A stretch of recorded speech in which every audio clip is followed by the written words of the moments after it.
WCNC Charlotte. This is Flashpoint, where power and politics collide, and the tough questions get asked and answered. Hey folks, welcome to Flashpoint here inside the WCNC Charlotte app. I'm Ben Thompson, joined by Julie Kay. Today, we're interviewing a local author. He's also a columnist over at The Observer, who has picked the topic for a new book. A person who is infinitely fascinating, that we all know very well. And the topic of the book, the subject of the book, is Pat McCrory, former mayor, former governor of North Carolina. And I'm looking forward to the conversation. Absolutely. And what an interesting topic for a book. I'm surprised no one had done it yet. Right? Same. So involved in the way that North Carolina and Charlotte is today, as you'll hear. So really, really excited to talk about this book. All right. Take a listen. Joining us now is Andrew Dunn. Andrew's a columnist and an author. His new book is The Change Agent, Pat McCrory's Rise, Reckoning, and Legacy. I want to dissect parts of that title coming up in just a moment. But first, boy, what an enigma Pat McCrory is. I mean, I can understand why you picked this book, but give me your reasonings. Yeah, I mean, before I started on this project, I had never really met or spoken with Governor McCrory before. But what really drew me in was the story. You know, I've been writing about North Carolina politics for close to 2 decades now. And, you know, the story that's there, how does a guy go from a beloved mayor and a rock star Republican governor? You know, in 2012, he wins Wake County and Mecklenburg County, which today would be unheard of. Even back then was highly unusual. And how does he go from that to a complete political outcast in just 4 years? But what I found as I got deeper into the project was that this isn't really a story that's a simple rise and fall. What it really is a story of making meaningful change and what friction that inevitably produces. How do you cold email someone and say, I want to write a book about you? How did that happen? Yeah, well, luckily I have my own new political newsletter, Longleaf Politics, which if anybody watching doesn't subscribe, go subscribe. But I did a list of my favorite North Carolina political books.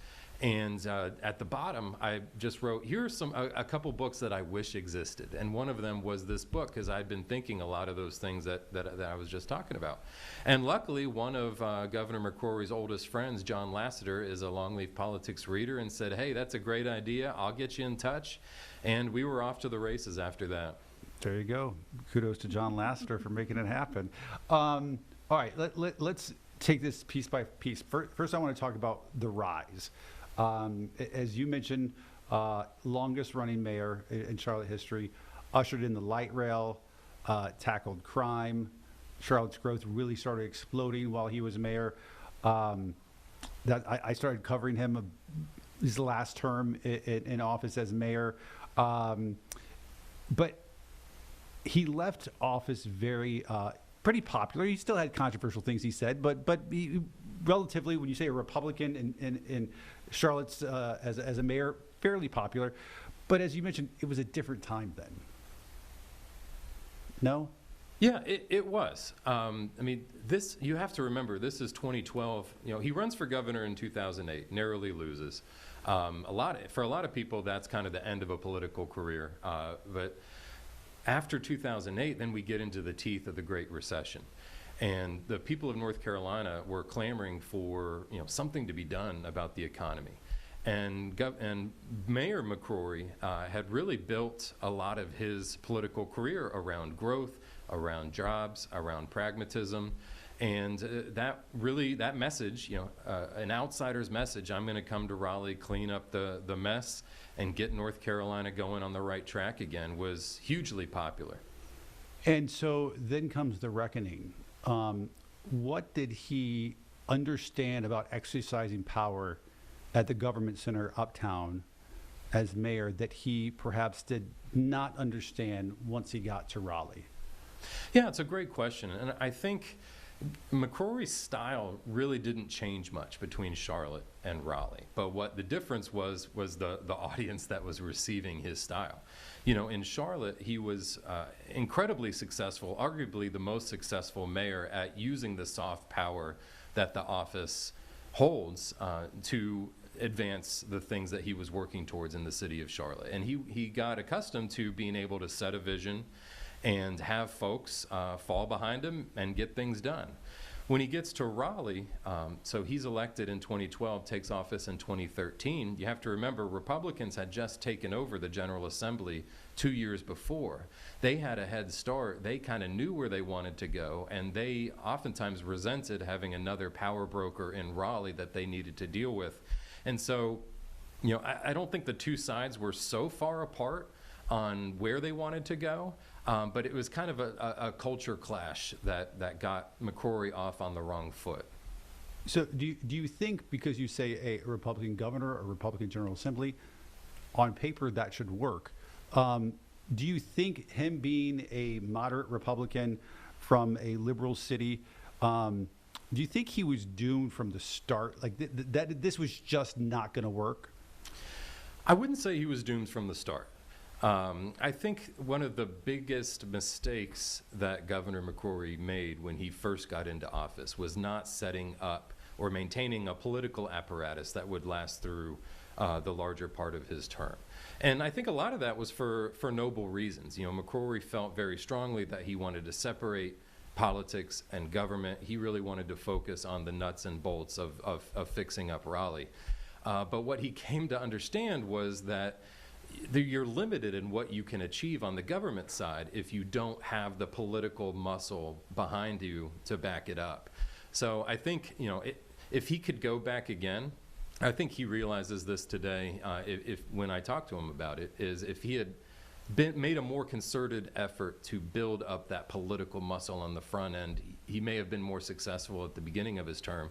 Now, there was some big strides in that direction. In 2015, he brings in Jimmy Broughton as his deputy chief of staff, who essentially was, for him, the legislature whisperer.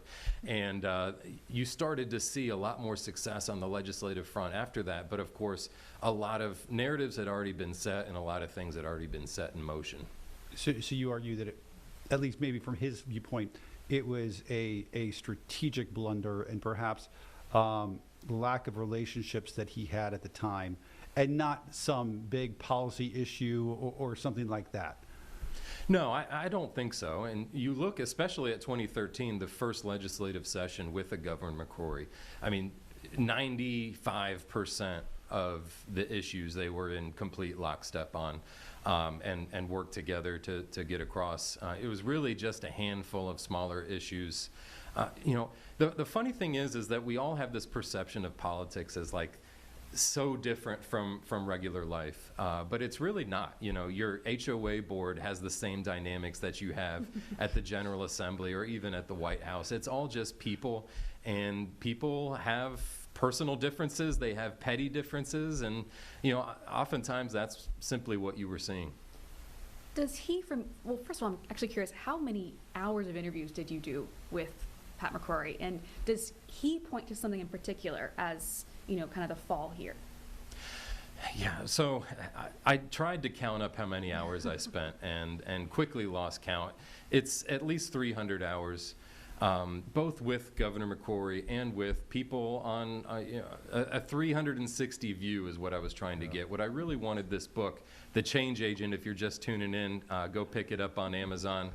I wanted to make a definitive book looking at this consequential political career. So I talked with everyone from his family, his friends, you know, people who served alongside him all the way back on the city council days, to people who weren't so friendly with him, to even the legislators who crossed swords with McCrory. If you talk to Governor McCrory today about what the downfall is, to get back to your point, the number one thing that he'll point to are the things that everyone would point to today, and you can't really get around them, is the HB2 issue and the toll lane issue in northern Mecklenburg County.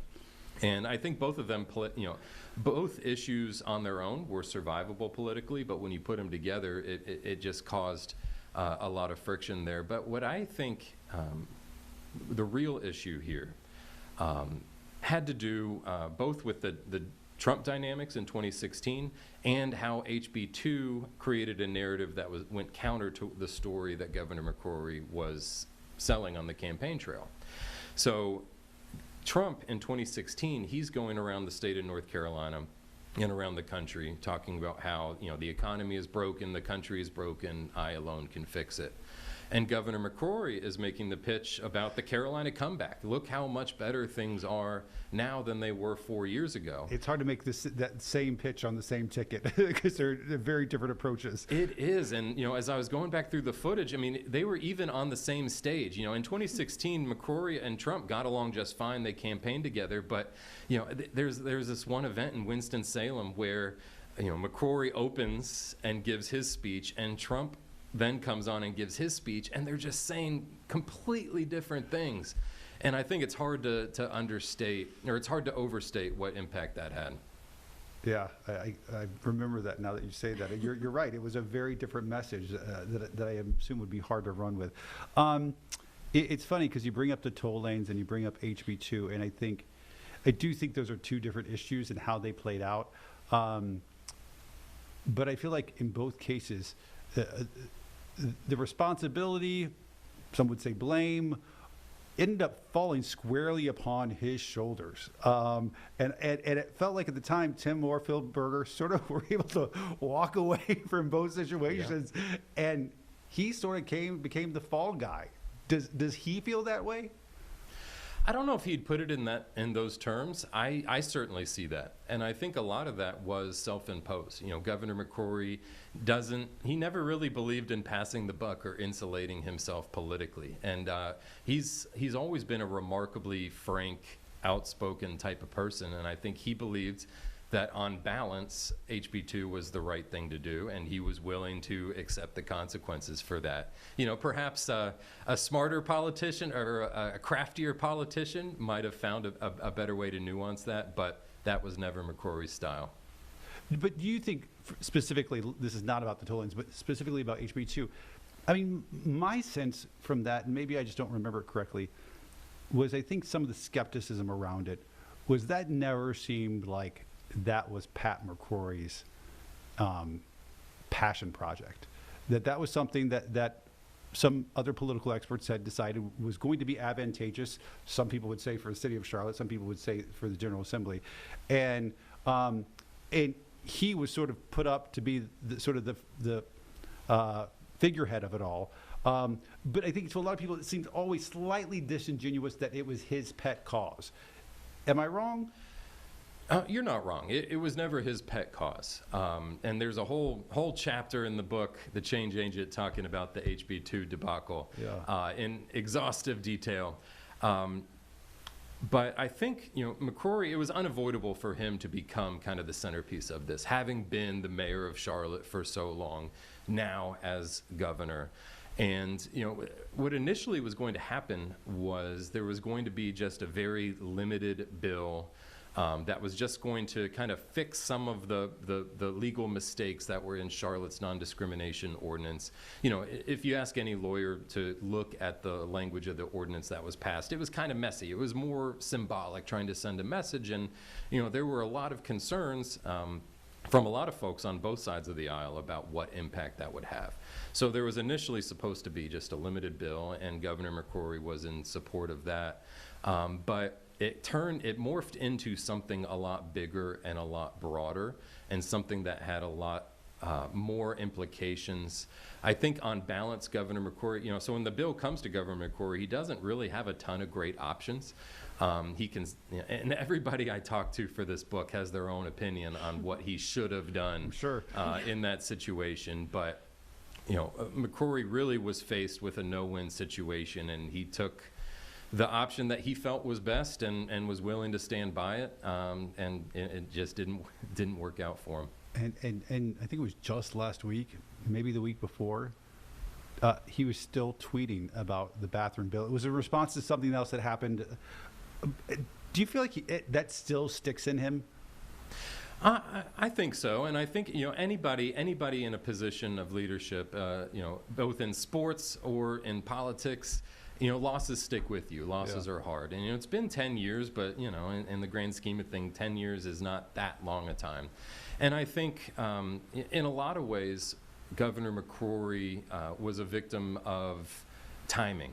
You look at HB2, if it happened today, it would not have nearly the amount of resonance that it did in 2016. 2016 was really the peak of a coordinated political movement that has really ebbed since then. And you look at a lot of states around the country have passed not exact copies of it, but similar laws in that direction. North Carolina has done the same, and you haven't seen that kind of reaction. And I think that, that would stick with anybody.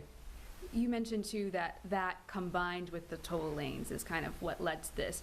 It's interesting to be having this conversation as a different iteration of that is happening. Of course, a lot of different nuances involved in that situation, but I'm sure that cost him quite a few votes in North Mecklenburg, just how that blame fell on him as well. Yeah, it did. And I think it was fewer raw votes, but when you look at the numbers as a political scientist, you see the drop-off between 2012 and 2016, and also the drop-off between folks who voted for President Trump and voted for McCrory in 2016. And he lost somewhere around 15,000 votes in the North Mecklenburg region. Wow. Of course, on the final election results had him 10,000 votes short.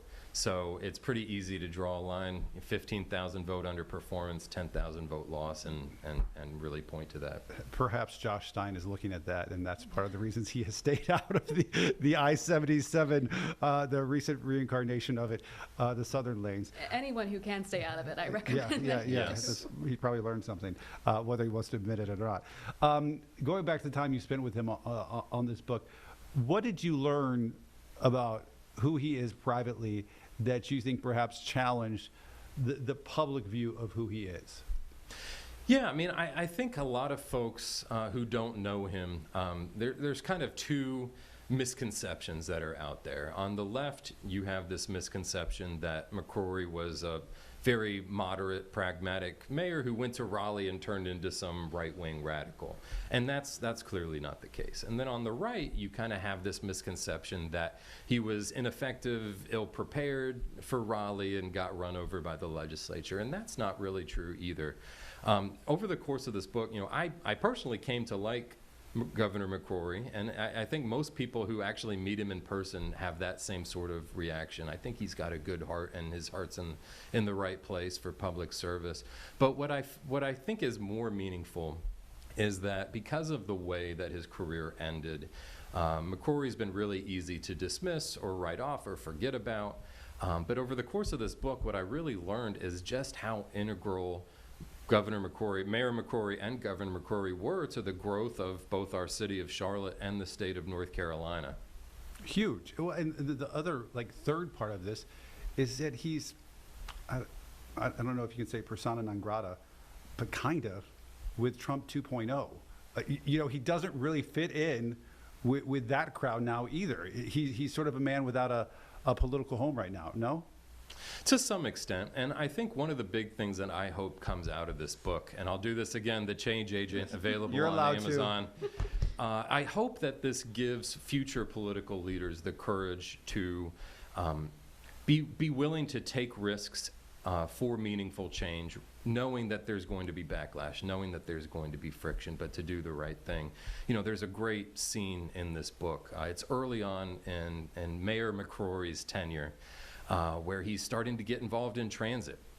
This is the early 90s where it really wasn't on anybody's radar, but people who were more forward-looking saw the growth that was already coming and sure to come in the future. And he goes to talk to Bill Lee, who was the CEO of Duke Power and was really one of McCrory's early mentors. And so he's asking Bill Lee what advice he would have. And Bill Lee tells him, well, you can do it now, or he tells him, you can wait until the pain arrives and everyone will be on board with your plan, but it's probably going to be too late. Or you can do it now before the pain arrives. You're going to be able to get something done, but it's going to be one heck of a sale. And I think that is such a great lesson that political leaders across North Carolina should take, and I hope they'll learn from this book. What do you think he'll do next? Anything?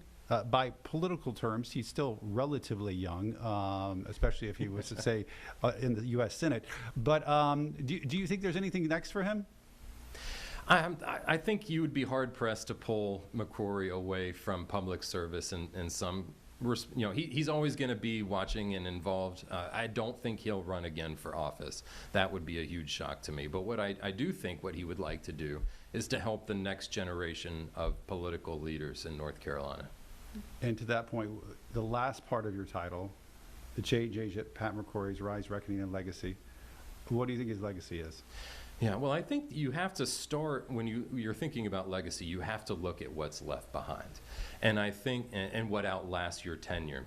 And I think as mayor, it's so easy to see. You just walk around Charlotte today. The light rail is obviously, the biggest one and the most obvious one, but you look at the skyline today, and so much of it has McCrory's fingerprints over it. But then there's also aspects like public safety and the youth protection ordinance, the teen curfew that is now in the news again. That was McCrory's project. He pushed that through as he transitioned from city councilman to mayor. So a lot of the things that McCrory worked on are still hyper relevant today from his mayoral tenure. But when you look at his legacy as governor, you have to look at how much that he put into place that is still relevant today. I mean, one of the most important ones is the 2013 tax reform bill. And this book, The Change Agent, available on Amazon, has the inside story of how that came together. I think there was a very real possibility that 2013 was going to lead to the sort of budget impasse that we just saw coming out of Raleigh this year. Were it not for Governor McCrory to spend some sweltering days in the old Capitol with leaders of both the House and the Senate to broker that deal. But you also look at economic development. The Economic Development Partnership of North Carolina, that was from the McCrory administration and Commerce Secretary Sharon Decker. And transportation as well. The Transportation Strategic Mobility Initiative that completely overhauled how we plan transportation projects in North Carolina can be directly attributed to Governor McCrory. He's one of the most interesting, fascinating politicians of our time here in North Carolina, and like I say, continues to be an enigma.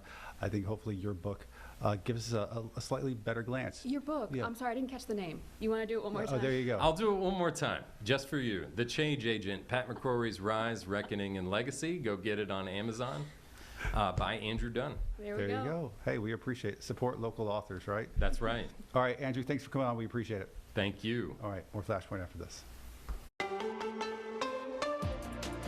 Welcome back to Flashpoint here inside the WCNC Charlotte app. Of course, the other big news of the last week, we got to go to South Carolina to talk about Senator Lindsey Graham's unexpected passing. This is all moving very, very fast. His sister, now Senator Darlene Graham, has filled that role through January, early January, towards the end of his term. In the middle of this, of course, they have to find someone to run in his place in the November election. And so we're going to have a very quick couple of weeks, I believe. By the time this airs, it'll be a couple days away from filing opening. So this is all moving very fast. So this is from early in the week when Governor Henry McMaster made that appointment. And this is our first time hearing from now Senator Darlene Graham since that. Well, ladies and gentlemen, thank you for coming. This is an important day in South Carolina history. There'll be other celebrations and events of all kinds. But I and the family thank all of you for coming here today.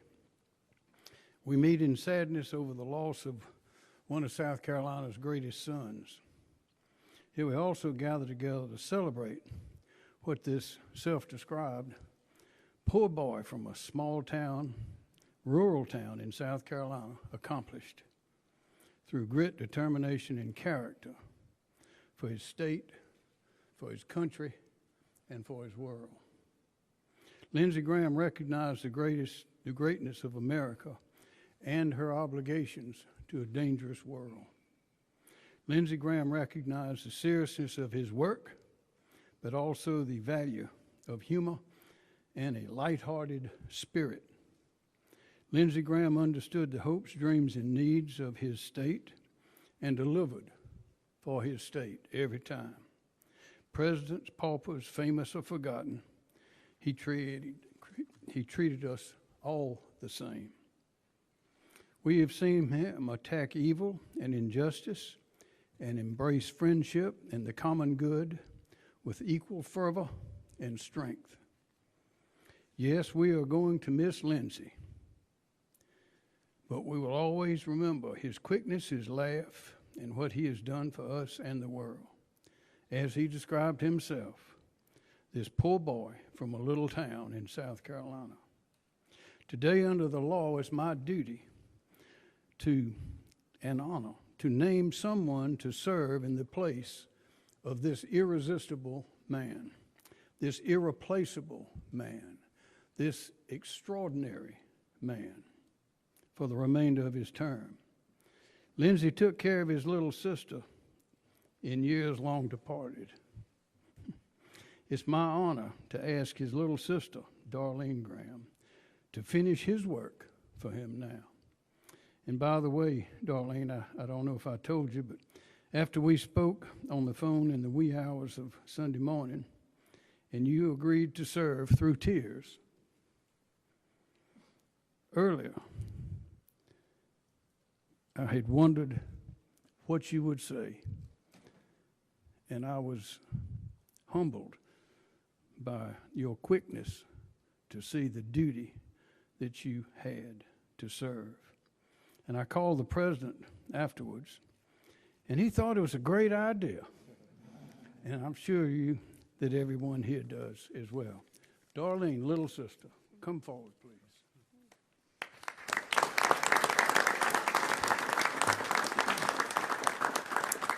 Thank you, Governor, and just bear with me as I try to get through this. But first, I just want to say one thing I've never heard Lindsey described as is irresistible. So, okay, we'll just start with that. But first, I would like to thank everyone who has called and reached out over the past couple of days.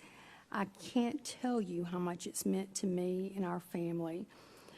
I know Lindsey was loved and respected by many, and I greatly appreciate the memories and even the funny stories that have been shared. These shared experiences, along with our faith, have gotten us through these past 2 very difficult days. Next, I want to thank the governor for selecting me to serve the remainder of Lindsey's term. It is such an honor. Lindsey has always been there for me, and now I will be there for him. My brother was the most amazing person, outstanding leader, and just a genuinely good man. He was kind and considerate and loved by his family dearly. As I think everyone would agree, Lindsey worked harder than anyone. He worked nonstop to make our state, country, and world better. He loved his family and loved serving this state and our country. He dedicated his life to our country. It is such a privilege to get to finish some of his important work, and I promise to work hard over the next several months to support the president and carry forward the efforts of my brother on behalf of the citizens of South Carolina and the United States. I know Lindsey thought the world of his staff and colleagues, and with their support, I feel confident. I think this is what Lindsey would have wanted, and I plan to honor him in this way. Now to Lindsey, I miss you more than I can even put into words, but I'm going to do this. I got it. Thank you. Really the only time thus far we've heard from Senator Darlene Graham there. A very quick moment. Of course, she's still dealing with the loss of her brother. It was very unexpected. But she made it very clear she's going to stay in line with how Lindsey Graham would have voted, which is, of course, in line with President Donald Trump. Yeah, interesting reporting coming out in just the last few days that will still be reported out over the next few days and probably weeks, is that she has evidently told the White House that she is interested in perhaps actually running for the seat, which changes things. Changes everything. I mean, perfectly within her rights to do. Fair enough. But I think the governor, the president, liked the idea of her strictly because they did not think that she would run, and they thought she would be a placeholder who, it was out of respect for her brother. And now she's like, you know what? maybe I want to do this. Maybe I like it here. Yeah, I kind of like it because I think it's interesting, and I think, wow, okay, why not? You know, I think it's fun. Yep, she's allowed to do it. She's allowed to do it. And, you know, this is her first venture into the political role, but she's been so heavily involved in South Carolina at a state level for so long. I mean, she knows a lot of people. She knows a lot about the inner workings of it because she's so close with her brother. And also, I mean, the field is going to have to be narrow anyway. There's only a handful of people who can run, because you think about how quickly you would have to put together a team, donations to run a statewide U.S. Senate campaign. I mean, goodness, we probably only have 3 or 4 names to begin with who could even apply and do that. And it's a heavy lift. It's a heavy lift, and we don't even know if they're going to yet. That's right. So, I mean, it makes sense to me. All right, what's the one thing you learned from this episode?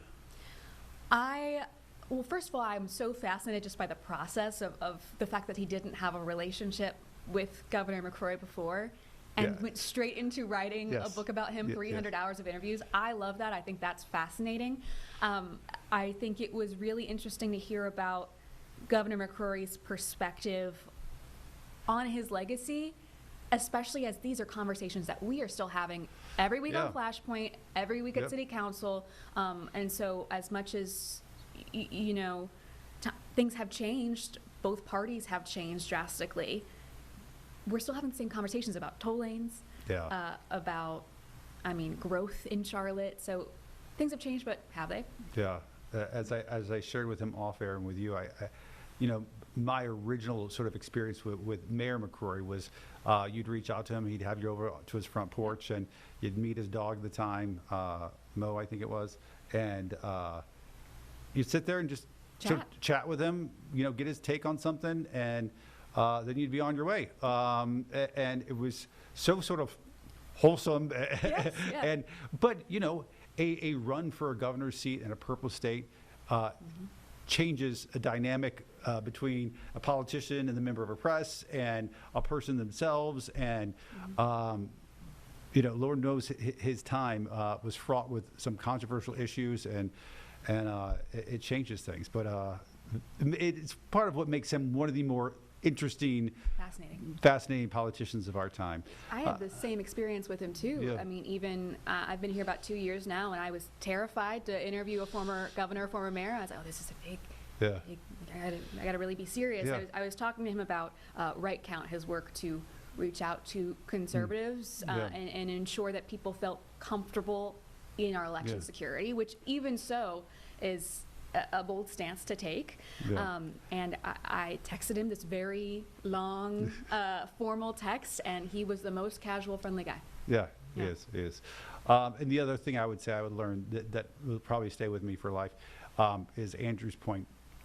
That all legislative bodies are basically the same, whether it's the General Assembly, Congress, or your HOA, which is, you know what? It's true. People are people. It's the same pettiness that happens. You don't change just because you're in the halls of Congress or because you're up in the General Assembly. That's a good takeaway. All right, folks, that's going to have to do it for us for this edition of Flashpoint. We hope you'll join us back here next week. Have a great week, everybody.